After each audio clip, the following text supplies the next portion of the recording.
गणेश जी की विवाह की बारी आई भाई। विवाह तो सबका होता है और विवाह करना भी चाहिए लोगों को। बहुत लोग कहते हैं महाराज कि नहीं हम विवाह नहीं करेंगे, ऐसे ही रहेंगे। एक बात आपको निवेदन करूं, वैसे जो मैं कहने जा रहा हूं ये शिवपुराण में नहीं है, किसी दूसरे शास्त्र की बात मैं आपसे कहूं। व्यक्ति जन्म लेते ही 3 लोगों का कर्जदार हो जाता है। इस धरती पर जैसे ही हम जन्म लेकर आते हैं तो हम 3 लोगों के कर्जदार हो जाते हैं। सर्वप्रथम अपने माता पिता के, और दूसरे संतों के, और तीसरे देवताओं के कर्जदार हो जाते हैं। पूज्य श्री प्रभाकर दास जी महाराज गौर से सुनिएगा ये प्रसंग। तो जन्म लेते ही हम 3 लोगों के कर्जदार हो जाते हैं महाराज। तो महाराज बोले माता पिता के ऋण से उऋण होने के लिए हमें क्या करना पड़ेगा? बोले उसके लिए हमें विवाह करना पड़ेगा। ये मैं नहीं कह रहा हूं, शास्त्र कह रहे हैं। और जब हम भी किसी के माता पिता बन जाएंगे, यानी हमारे भी संतानें हो जाएंगी, तो जब हम भी किसी के माता पिता बन जाएंगे तब समझ लो अपने माता पिता के ऋण से हम उऋण हो गए।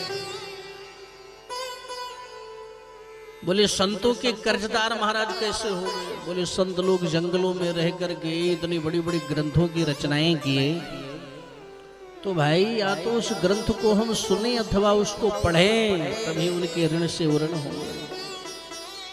तो हम लोगों को प्रायः इस ग्रंथ का स्वाध्याय करना चाहिए, चाहे भागवत हो, रामायण हो, गीता हो, विष्णु पुराण हो, शिव पुराण हो, स्कंद पुराण हो, लिंग पुराण हो, वाराह पुराण हो, कुछ भी हो, परंतु हमें प्रायः किसी न किसी ग्रंथों का श्रवण करना चाहिए। और वो आप लोग कर रहे हो। और तीसरा, हम देवताओं के कर्जदार। देखिए महाराज देवताओं के कर्जदार कैसे हो? बोले भगवान सूर्य निकल करके हमें रोशनी प्रदान करते हैं, हाँ या ना? तो और पवन देवता हमें हवा प्रदान करते हैं, और चंद्रमा हमें शीतलता प्रदान करते हैं। आप बताइए, विचार कीजिए कि अगर भगवान सूर्य की किरणें ना आए तो क्या हम जी पाए? नहीं रह पाएंगे। अब आप बताइए, घर में एक छोटा सा अगर आप एलईडी बल्ब जलाएं और एक फैन चलाएं, तो 1 महीने के बाद रीडिंग करके इतना बड़ा खर्रा आपको बिल वाउचर वाले दे के जाते हैं, महाराज 670 रुपए हुआ, आप इतनी यूनिट बिजली यूज कर चुके हो, हाँ या ना? हो सकता हो ग्रामीणांचल में बिजली का बिल ना आता हो, हाँ या ना? कि आपके घर रीडिंग होती है? जोट मोट का सरकार को हिला रही हो भैया। तो भैया परंतु हमें बिजली का बिल देना पड़ता है, लेकिन भगवान सूर्य प्राय हमको रोशनी प्रदान करता है। क्या हमसे कभी मांगे कि भैया हमारी ये व्यवस्था करो, इतना हमारा बिल हुआ? चंद्रमा शीतलता देते हैं। तो इनके लिए हमें क्या करना चाहिए? इनके लिए हमें सुंदर यज्ञ करना चाहिए। ब्राह्मण देवता को बुला करके, ब्राह्मण देवता आकर के सुंदर मंत्र का उच्चारण करे और हम उसमें स्वाहा करें। सूर्याय स्वाहा, चंद्रमसै स्वाहा, वायव्यै स्वाहा।